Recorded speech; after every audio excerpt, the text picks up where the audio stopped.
देश की राजनीति में आज ममता बनर्जी और प्रधानमंत्री नरेंद्र मोदी का सीधा आमना सामना हुआ। ममता बनर्जी ने अपने गढ़ पश्चिम बंगाल में रामनवमी पर टिप्पणी की थी और जलपाईगुड़ी में प्रधानमंत्री नरेंद्र मोदी ने ममता पर सीधा निशाना साधा।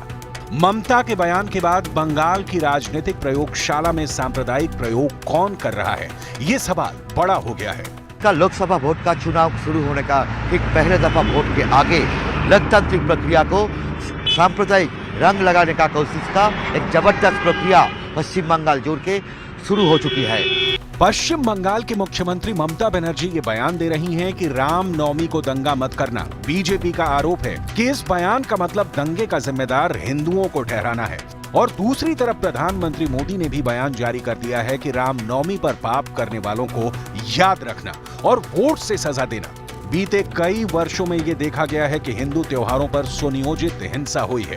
प्रधानमंत्री मोदी का इशारा इसी तरफ था, लेकिन 19 अप्रैल को पहला वोट पड़ने के ठीक पहले 17 अप्रैल को रामनवमी है और रामनवमी पर ममता बनर्जी की राजनीति क्या हिंदू भावनाओं को आहत करने वाली है, ये बड़ा सवाल बीजेपी उठा रही है। ममता बनर्जी के इस बयान को समझना बेहद जरूरी है, क्योंकि सारा विवाद यहीं से शुरू होता है। और जैसे ही ममता बनर्जी ने अपना ये बयान दिया, बीजेपी के प्रवक्ता सुधांशु त्रिवेदी ने अपनी प्रतिक्रिया इस पर दी और कई प्रहार पश्चिम बंगाल की मुख्यमंत्री पर किए। कोलकाता से दिल्ली तक चल रही इस पूरी राजनीति का विश्लेषण करेंगे, लेकिन पहले सुनिए ममता बनर्जी का यह बयान। আর রামনবমী, ওটাকে রামনবমী বলে, ও রামনবমী বলি, সেটা হচ্ছে 17 তারিখে ভোটের আগে দাঙ্গা বাঁধানোর খেলা।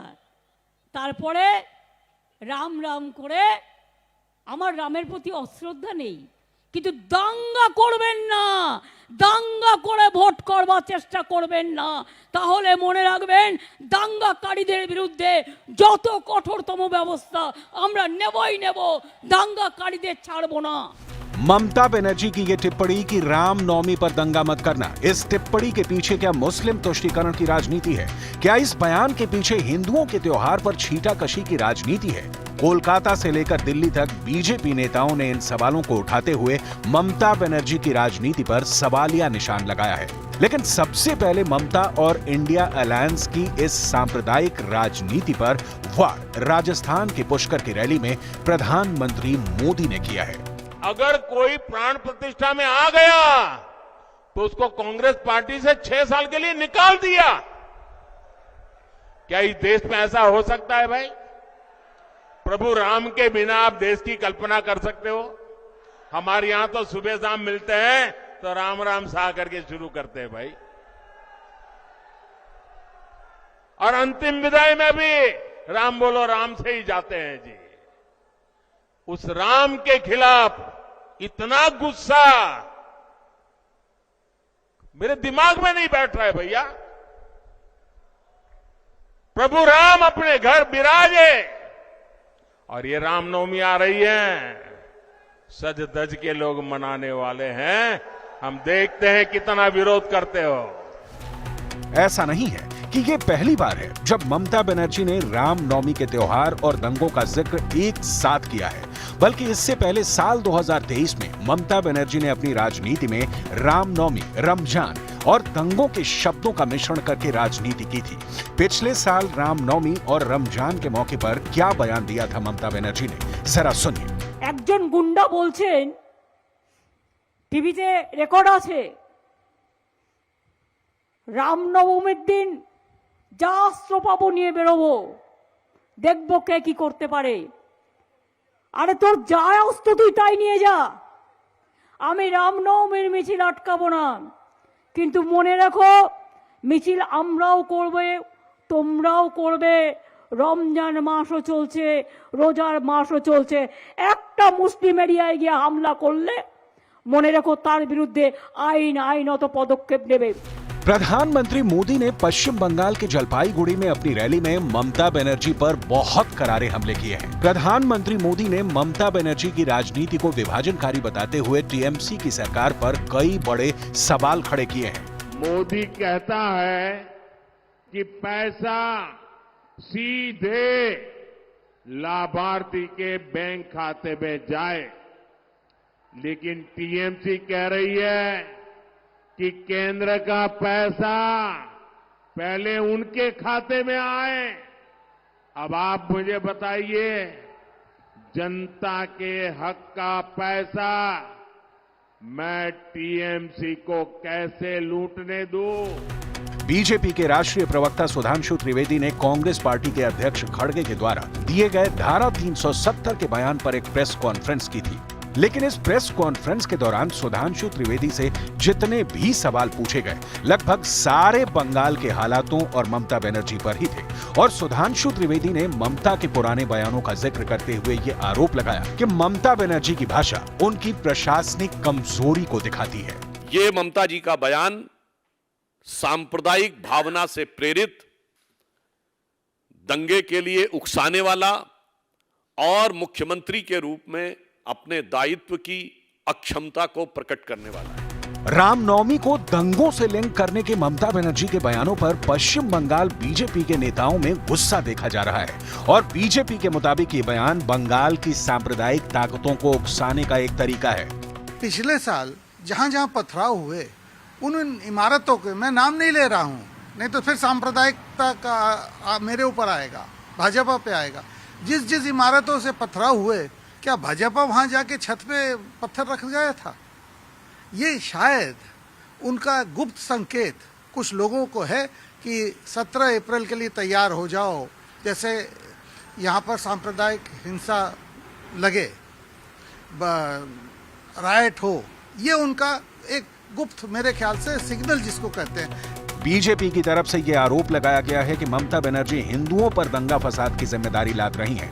लेकिन सुधांशु त्रिवेदी ने इतिहास का हवाला देते हुए ममता बनर्जी को घेरा और साफ साफ ये कहा कि 1947 के बंटवारे से पहले मुस्लिम लीग के द्वारा बंगाल के नोआखली में किया गया डायरेक्ट एक्शन डे रमजान के महीने में ही हुआ था। इसीलिए हिंदुओं पर दंगे का आरोप मढ़ना इतिहास को नजरअंदाज करना है। इससे पहले भी वो ऐसी बातें बोल चुकी हैं जब उन्होंने कहा था कि रोजे में मुस्लिम गलत नहीं करते हैं, रामनवमी में दंगे जो हुए वो हिंदुओं की वजह से हुए थे। आपको याद हो बयान? तो ऐसे ममता बनर्जी जी को मैं बता देना चाहता हूं, शायद उन्हें बंगाल का ही इतिहास नहीं पता है। 16 अगस्त 1946 को जिस दिन जिन्ना ने डायरेक्ट एक्शन डे किया था, उस समय रोजे चल रहे थे। केंद्रीय मंत्री स्मृति ईरानी ने भी ये बयान जारी किया है कि इंडिया अलायंस के कई ऐसे राज्य हैं जहां जय श्री राम बोलने वाले लोगों की हत्या की गई है। You are in a hall full of people who can very proudly say Jai Shri Ram. There are states in this country where the India Alliance partners kill people for saying Jai Shri Ram. It has happened in Bengal, it has happened in Kerala. प्रधानमंत्री नरेंद्र मोदी ने अपनी चुनावी रैलियों में इस मुद्दे को प्रमुखता से उठाया है कि कांग्रेस पार्टी और इंडिया अलायंस ने न सिर्फ श्री राम की प्राण प्रतिष्ठा का विरोध किया, बल्कि कांग्रेस पार्टी के जो नेता राम मंदिर के प्राण प्रतिष्ठा कार्यक्रम में गए, उनको पार्टी से बाहर का रास्ता दिखाया गया। बंगाल के जलपाईगुड़ी में भी प्रधानमंत्री नरेंद्र मोदी ने टीएमसी सरकार की नीतियों और भ्रष्टाचार पर करारा वार किया है।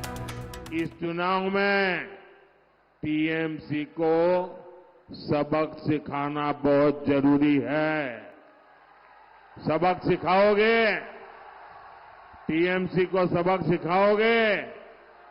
बराबर सबक सिखाओगे? मजबूती से सबक सिखाओगे? साथियों, एक एक पोलिंग बूथ में इस बार टीएमसी की जमानत जब्त होनी चाहिए। करोगे? हर पोलिंग बूथ में। बंगाल की कानून व्यवस्था पर बीजेपी लगातार सवाल खड़े कर रही है। बीजेपी की सांसद लॉकेट चैटर्जी ने हुगली का एक वीडियो जारी किया है। इस वीडियो को जारी करते हुए लॉकेट चैटर्जी की तरफ से यह दावा किया गया है कि ममता के राज में उनके ऊपर हमला किया गया है। जरा ये तस्वीरें देखिए जब एनआईए की टीम पर पश्चिम बंगाल में हमला हुआ। डंडे लिए महिलाएं, सीआरपीएफ से महिलाओं की धक्का मुक्की और गाड़ियों के टूटे हुए कांच। ये हाल तब हुआ जब कलकत्ता हाईकोर्ट के आदेश के बाद बंगाल में आरोपियों को गिरफ्तार करने एनआईए की टीम पहुंची थी। गाड़ी के शीशे चकनाचूर कर दिए गए। महिलाओं की भीड़ को सुरक्षा एजेंसियों के सामने खड़ा कर दिया गया। बीजेपी ने अपने 2 महिला सांसदों पर हुए हमले पर भी टीएमसी की क्लास लगाई और बीजेपी की लीडरशिप ने एनआईए की टीम पर हुए हमले के मुद्दे पर भी ममता बनर्जी को घेरा है। प्रधानमंत्री नरेंद्र मोदी ने साफ कहा है कि टीएमसी कानून और संविधान को कुचलने वाली पार्टी है। साथियों, टीएमसी, वामदल और कांग्रेस ने ये तीनों एक ही चट्टे बट्टे के साथी हैं। टीएमसी, वामदल, कांग्रेस ने एक दूसरे के भ्रष्टाचारियों को बचाने के लिए ये इंडी गठबंधन बनाया है। मैं कहता हूं, भ्रष्टाचार मिटाओ। वो कहते हैं भ्रष्टाचारी बचाओ। आमी बोली भ्रष्टाचार छोड़ाओ। ओरा बोले भ्रष्टाचारी बचाओ।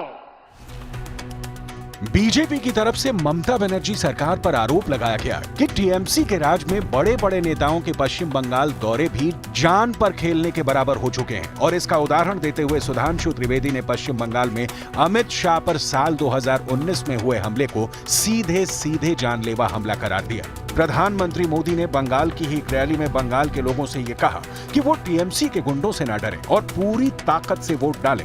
पश्चिम बंगाल की कानून व्यवस्था के हालातों को प्रधानमंत्री मोदी ने अपनी चुनावी रैलियों में बड़ा मुद्दा बनाया है। आप मुझे बताइए, इस देश में से भ्रष्टाचार जाना चाहिए कि नहीं जाना चाहिए? भ्रष्टाचार खत्म होना चाहिए। भ्रष्टाचारी जेल जाने चाहिए। टीएमसी का भ्रष्टाचार जाना चाहिए। ये मोदी की गारंटी है। एटा मोदी गारंटी। पश्चिम बंगाल की 42 सीटों पर बीजेपी का प्रदर्शन कैसा रहता है, इस सवाल के जवाब से तय होगा कि बीजेपी 370 के ऐतिहासिक आंकड़े को छू पाती है या नहीं। इसलिए बीजेपी की पूरी चुनावी मशीनरी ने अपनी ताकत पश्चिम बंगाल में झोंक दी है।